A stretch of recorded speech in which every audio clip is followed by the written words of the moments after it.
दोस्तों good morning. क्या आपको भी सॉकलेंट पसंद है? आप भी सॉकलेंट लवर हैं लेकिन आपके प्लांट सरवाइव नहीं कर पाते। आप जितनी बार भी इतने प्यारे प्यारे महंगे महंगे सॉकलेंट ख़रीद कर लाते हो वो ख़राब हो जाते हैं किसी न किसी वजह से। तो आज की वीडियो ज़रूर देखिएगा, आपके लिए लेकर आई हूँ। इसमें हम जानेंगे ऐसे पेरेनियल सॉकलेंट कि में जो हमेशा रहे और वो भी तेज़ धूप में लग जाए, गर्मियों में 45 डिग्री टेम्परेचर में भी ये सरवाइव कर जाए और हमारा जो ये सॉकलेंट के लिए प्यार है वो कभी ख़त्म ना हो। हमेशा हमारे गार्डन में सॉकलेंट कुछ हैं ऐसे जो हमेशा बने रहेंगे, हार्डी भी हैं, पेरेनियल भी हैं और ब्यूटीफुल भी है। तो चलिए जल्दी से इनका नाम जानते हैं। अच्छी लगे तो लाइक ज़रूर कीजिएगा और इसी तरह की और भी नई नई गार्डनिंग वीडियोज़ के लिए हमसे जुड़े रहने के लिए चैनल को भी सब्सक्राइब कर लीजिए दोस्तों। तो देखिए यहाँ पे मैंने छत पे सॉकलेंट रखा है, आप देख सकते हैं। ये मैंने छत पे ही सॉकलेंट रखा है, ऐसा कुछ नहीं है कि मैंने इसमें कोई शेड दिया है या कुछ और भी आंगन में है। बट अभी जैसा कि बरसात होगी तो इनको हम शेड दे सकते हैं या सीढ़ियों पर ले जा सकते हैं। अदरवाइज़ आप इसको छत पे भी रखेंगे इन सारे सॉकलेंट को तो कहीं कोई दिक्कत नहीं आएगी। इनफैक्ट ये सॉकलेंट जो है चंडीगढ़ में है। कई बार आप मेरे शिमला वाले जो सॉकलेंट देखते हैं और जो मेरे पुराने व्यूअर्स हैं उनका बहुत सारा कमेंट आता है कि मैम क्या ये 45 डिग्री टेम्परेचर में रह पाएंगे या गर्मियों में सरवाइव कर पाएंगे। तो इसी के मैं सारे ये प्रॉब्लम का सॉल्यूशन लेकर आई हूँ जिसमें हम जानेंगे कुछ ऐसे सॉकलेंट जो हार्डी हैं और तेज़ धूप यानी कि गर्मियों में सरवाइव कर लेते हैं और आप इसे तेज़ धूप में रख सकते हैं बिना किसी दिक्कत के। तो ये सारे जो सॉकलेंट है जो तेज़ धूप में और गर्मियों में सरवाइव कर लेंगे, इनका नाम आप नोट कर लीजिए और अगर आपको आसपास मिले या नर्सरी में मिले तो ज़रूर परचेज़ कीजिएगा। और ये सब कटिंग से भी लग जाएंगे। जी हाँ दोस्तों, मदर ऑफ़ 1000 है और लुक वाइज देखिए कितना प्यारा है। इस तरीके से इसके टॉप पे छोटे छोटे से प्लांट बने हुए हैं, ये पत्तियों के ऊपर पत्तियां हैं। तो ये मदर ऑफ़ 1000 है और ये जो है जैसे झड़ती है ना वहाँ से फिर एक न्यू प्लांट प्रोपगेट हो जाती है। जैसे कि हम देख सकते हैं ये करी लिप्स है और यहाँ पे ये सॉकलेंट खुद ही तैयार हो गया है। कितना बड़ा है ये और ये देखिए इसकी खूबसूरती। तो ये है इस खूबसूरत से सॉकलेंट का राज।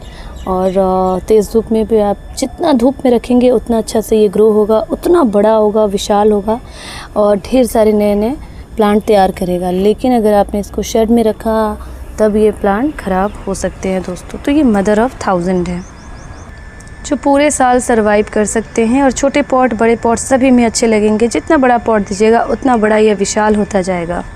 मदर ऑफ़ 1000 से तो मिल लिया, अब मदर ऑफ़ मिलियन से मिलिए। और ये भी सॉकलेंट प्लांट है, अब देखिए कितना प्यारा लग रहा है। ये बिल्कुल इस तरीके से डेकोरेटिव प्लांट की तरह लग रहा है, आर्टिफिशियल। और ये गर्मियों वाले सॉकलेंट हैं, ट्रॉपिकल वाले सॉकलेंट है और बहुत अच्छे से ग्रो होते हैं। इनके टॉप पे भी देखिए ढेर सारी पत्तियां हैं, पत्तियों के ऊपर पत्तियां हैं। तो ये जो है पत्तियों से ही न्यू प्लांट प्रोपगेट किया जाता है और ये ज़रूरत भी नहीं है, ये गिर जाते हैं ना खुद ही नए पौधे तैयार हो जाते हैं। तो है ना सुंदर सा ये सॉकलेंट और तेज़ धूप में छत पे मैंने रखा है। और यहाँ पे देखिए थर्ड सॉकलेंट है हमारा जेट प्लांट यानी कि क्रेसुला की वैरायटी। और देख सकते हैं कितना ये बड़ा और सुंदर दिख रहा है। टोपियारी बना सकते हैं इनका और इनको हम बहुत अच्छे से छत पे आसानी से ग्रो कर सकते हैं तेज़ धूप में। वाटरिंग भी एज़ पर रिक्वायरमेंट करनी है और इनकी कटिंग से फिर नए पौधे तैयार होते रहते हैं। एक बार लाइएगा फिर आप बांटते रहिए, थक जाइएगा लेकिन ये पौधा ख़त्म नहीं होने वाला और आप ये पौधे छत पे आसानी से ग्रो कर सकते हैं तेज़ धूप में भी। पेरेनियल सॉकलेंट है और हार्डी है, हमेशा चलेंगे और बहुत ही सुंदर है। और अगर इनकी गुणों की बात करें तो ये ऑलराउंडर है और साथ ही साथ दोस्तों ये पॉजिटिव प्लांट है, मतलब कि गुड लक प्लांट है। फेंग शुई के अकॉर्डिंग ये हेल्थ वेल्थ के सूचक है। मनी प्लांट से भी बेहतर माना जाता है इनको पॉजिटिविटी के लिए और गुड लक के लिए। तो ये प्लांट ज़रूर ऐड कीजिएगा, छोटी सी कटिंग मिल जाए वो भी लग जाएगी और धूप में भी लगाइए, कहीं भी दिक्कत नहीं है। इनफैक्ट छाँव में ये पौधे ख़राब हो सकते हैं। नेक्स्ट सॉकलेंट की बात करें तो ये देखिए लेमन ग्रास और कितना अच्छा अभी ग्रो हो रहा है। मई एंड होने वाला है लेकिन देखिए कितना अच्छा प्लांट में खूबसूरती है, फ्लावर भी आ रहे हैं। और ये लेमन ग्रास है, इस तरीके से ये बिल्कुल महीन से इसकी पत्तियां होती हैं और उसके ऊपर फ्लावर होता है। जितनी भी इनकी पिंचिंग कीजिएगा, प्रूनिंग कीजिएगा, ये और ग्रो होंगे।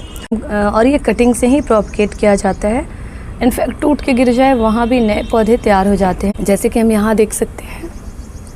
तो ये कटिंग से आसानी से लग जाएगा। इनको धूप चाहिए, सन लविंग सक्लेंट प्लांट है ये दोस्तों। इसके बाद अगर नए सक्लेंट की बात करें तो यहाँ पे सेनेसियो है और बुश सेनेसियो एक अलग वैरायटी है और ये सेनेसियो की ही प्रजाति है। ये देखिए, ये कटिंग से भी लगता है और पत्तियों की भी कटिंग, छोटी सी स्टेम कटिंग अगर लगा दीजिए तो ये लग जाती है। और देखिए कितना खूबसूरत लग रहा है। ये बहुत बड़ा ये प्लांट हो सकता है, टॉल हो सकता है और धूप में ही ये सर्वाइव करते हैं, अच्छे लगते हैं, फ्लावर भी आते हैं और परमानेंट सक्लेंट है। छत पे ही मैंने इन्हें लगाया है, वही प्लांट दिखा रही हूँ जो मैंने छत पे ग्रो किए हुए हैं दोस्तों। और देखिए यहाँ पर एक है रेड पैगोडा और ये सक्लेंट इसलिए रेड पैगोडा कहा जाता है क्योंकि ये सर्दियों में रेड पत्तियाँ हो जाती हैं और ये कलर चेंजिंग सक्लेंट है क्योंकि ये परमानेंट है। इस तरीके से देखिए, इसके पत्ते अगर गिर जाएं वहाँ से भी न्यू प्लांट तैयार हो जाते हैं। पत्तियों से इनको प्रोपगेट किया जाता है, स्टेम कटिंग से प्रोपगेट किया जाता है और ढेर सारा नया नया प्लांट इसमें तैयार हो रहा है। बीच बीच में थोड़े वीड्स वगैरह हो तो हटाते रहिए। और देखिए ये लुक वाइज इस तरीके से दिखते हैं दोस्तों, क्या खूबसूरती है इसकी।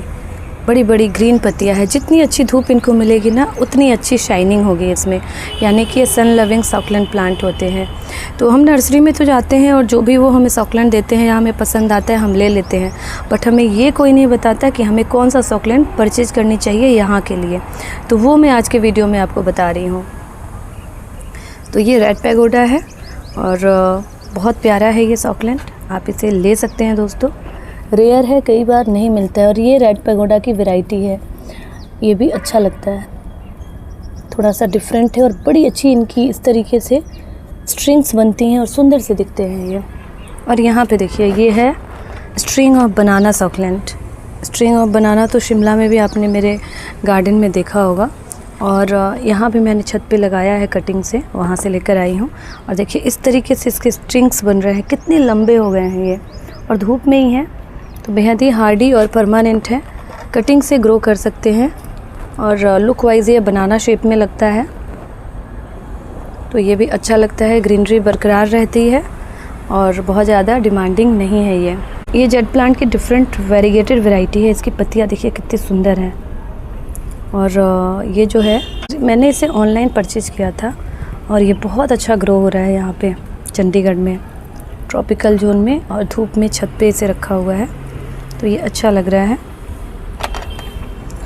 नेक्स्ट सक्लेंट यहाँ पर आप देख सकते हैं, ये है पेंसिल कैक्टस बोलते हैं, बट ये सक्लेंट की ही वैरायटी है और ये धूप में रखा जाता है। इसे फायर क्रैकर भी कहते हैं क्योंकि ये बिल्कुल टॉप पे रेड हो जाती हैं पत्तियाँ इसकी अभी सर्दियों में। और तेज़ धूप में भी रखिएगा तो कलर चेंज होता है, हल्का सा आप देख सकते हैं फ़र्क। नीचे से ग्रीन और हाफ इनका 50% रेड होता है तो ये फायर क्रैकर होता है और बिल्कुल इस तरीके से ये दिखते हैं। बहुत ही डिफरेंट लुक है और बहुत ही प्यारा लगता है। कटिंग से आप इसे प्रोपगेट कर सकते हैं और इसी की एक डिफरेंट वैरायटी है। तो ये सारे सक्लेंट यहाँ ट्रॉपिकल वाले गार्डन में देखे जा सकते हैं। ये देखिए, ये अभी मैंने कटिंग से लगाया है जो ग्रो हो रहा है। तो इनको छत पे लगाइए, धूप में लगाइए, ये बहुत अच्छे चलने वाले हैं दोस्तों। और नेक्स्ट सक्लेंट की बात करें तो यहाँ भी है, ये थोड़ा सा कैक्टस की वैरायटी है और बनी ईयर कैक्टस कह सकते हैं इनको। ये भी बहुत अच्छे धूप में सर्वाइव करते हैं और अच्छे लगते हैं, आप इनको भी प्रोपगेट कर सकते हैं। इसमें भी कलर वैरायटी मिल जाती है। और ये देखिए, ये है घोस्ट प्लांट, सक्लेंट की ही वैरायटी है। ये भी यहाँ पे अच्छा सर्वाइव कर रहा है। एक यहाँ आइस सक्लेंट है, ये भी अच्छा चल रहा है। ये भी मैंने कटिंग से लगा दिया है। देखिए इस तरीके से ये हैंग हो रहे हैं। और ये देखिए यहाँ पे है ये डोंकी टेल, ये भी है, अच्छा ग्रो हो रहा है, परमानेंट सक्लेंट है और कटिंग से पत्तियों से ग्रो हो जाते हैं। ये सैडम सक्लेंट है दोस्तों, ये भी अच्छा ग्रो हो रहा है। और ये हाउर्थिया की वैरायटी है, ये भी छत पे ही मैंने रखा है। ये सारे सक्लेंट मैंने बड़े सारे सक्लेंट लोगों को दिया भी है, डिस्ट्रीब्यूट भी किया है। शिमला से मैं लेकर आके चंडीगढ़ में भी लगा रही हूँ। और ये सक्लेंट भी अच्छा है, सैडम पाल्मेरी, ये भी बड़ा हो जाता है और अच्छे फ्लावर इसमें आते हैं। यहाँ पे मैंने लक्ष्मी कमल रखा हुआ है, ये भी छत पे ही है। तो देखते हैं कौन कौन से प्लांट सरवाइव करते हैं। बाकी तो मैंने जो प्लांट सरवाइव कर रहे हैं उसका नाम मैंने बताया। ये हाउर्थ एओनियम है, एओनियम की वैरायटी, ये भी मैंने लगा दिया है और ये भी सरवाइव कर रहा है। और यहाँ पे देखिए, ये भी एक तरह का सेनेसियो का सॉकुलेंट है, बुश सेनेसियो भी कह सकते हैं इसे। और ये भी धूप में और अच्छे से सरवाइव कर रहा है दोस्तों। जैसे ये भी है जो सॉकुलेंट की वैरायटी है, और ये मिंट है, मैक्सिकन मिंट। बड़ी बड़ी इसकी पत्तियाँ मोटी मोटी सी होती है, पैडेड होती है और बहुत अच्छा तेज़ धूप में ये सरवाइव करते हैं। और फ्रेगरेंस होती है मिंट वाली इसमें। कटिंग से प्रोपगेट किया जा सकता है। देखिए कितना बूशी लग रहा है, छत पे तेज़ धूप में ही रखना है इनको। ये भी एक तरह का सॉकुलेंट है जो कैलेंचो की वैरायटी से आता है और ये भी मैंने छत पे रखा है, अच्छा ग्रो कर रहा है। फ्लावर भी इसमें आता है और पेरेनियल होते हैं ये, बहुत सुंदर इसकी पत्तियाँ होती हैं। ये भी मैंने काफ़ी अपने फ्रेंड्स को यहाँ जो हमारे चंडीगढ़ में है उनको मैंने डिस्ट्रीब्यूट किया है। और ये कटिंग से लगाते रहिए, फिर लग जाएंगे, कहीं कोई दिक्कत नहीं आती है। बहुत अच्छी ग्रीन कलर की पत्तियाँ होती है इनकी। हे गाइस, ये 10 o'clock है और ये भी एक तरह का सॉकुलेंट है जो ट्रॉपिकल जोन के लिए सही है और ये परमानेंट होते हैं, धूप में चलते हैं और इनको आप कटिंग से प्रोपगेट कर सकते हैं। ढेर सारे कलर वैरायटी होते हैं, सफ़ेद, पिंक, वाइट, रेड, और सारे ही अच्छे लगते हैं और बेहद ही हार्डी होते हैं। हैंगिंग पॉट में भी इनको लगाया जा सकता है और गर्मियों में ब्लूमिंग होती है, यानी कि सन लविंग सॉकुलेंट है ये। सर्दियों में थोड़े दिनों के लिए डोरमेंसी में जाते हैं, बहुत ज़्यादा ठंड होती है तब, बट ये दोबारा से स्प्रिंग से ग्रीन होने लगते हैं और प्लांट हमारे सरवाइव कर लेते हैं, रिवाइव हो जाते हैं। आप इनको कटिंग से हैंगिंग पॉट में धूप में लगाइए, बहुत अच्छे चलेंगे। गाइस, एक ये प्लांट भी है और देखिए कितनी अच्छी ग्रीनरी है। इसका नाम है बेबी सनरोज़ और ये बहुत अच्छा ग्रो कर रहा है धूप में। इनफैक्ट देखिए कितनी अच्छी शाइनिंग है और ये पिंक कलर का फ्लावर आता है रोज़ की तरह, इसलिए इसे बेबी सनरोज़ भी कहते हैं। और अभी तो इसमें बहुत अच्छे अच्छे पत्ते आ रहे हैं और फिर इसमें फ्लावर आएगा और बहुत ही प्यारे लगते हैं। हैंगिंग पॉट में भी आप रख सकते हैं, कटिंग से लगा सकते हैं, पेरेनियल होते हैं और धूप में ही ये चलते हैं दोस्तों। तो आप इसे ज़रूर लगाइएगा अपने गार्डन में। और ये सकुलेंट प्लांट की वैरायटी है। गाइस, ये भी एक बहुत ही प्यारा सकुलेंट है, थोड़ा रेयर है और ये भी धूप में लगा सकते हैं, ट्रॉपिकल जोन के लिए सूटेबल है। और ये है वेलवेट। ये सॉकुलेंट भी बहुत ही अमेजिंग है और ये आप तेज़ धूप में भी या सेमी शेड में रख सकते हैं, कटिंग से प्रोपगेट किया जाता है। तो दोस्तों, ये कुछ आपने सॉकुलेंट देखे हैं जो तेज़ धूप में मैंने रखा हुआ है चंडीगढ़ में। और अभी मई एंड होने वाला है और इतनी तेज़ गर्मी है, फिर भी ये प्लांट सरवाइव कर रहे हैं। तो अगर आप नर्सरी जाएँ तो इन्हीं सारे पौधों को परचेज़ करें, कोई भी सॉकुलेंट के नाम से प्लांट ना खरीद ले, नहीं तो आपके पैसे बर्बाद हो सकते हैं। तो ये थी आज की वीडियो, उम्मीद करती हूँ वीडियो पसंद आई होगी। तो फिर मिलती हूँ और भी नई गार्डनिंग वीडियो के साथ। तब तक के लिए stay happy, keep gardening, take care.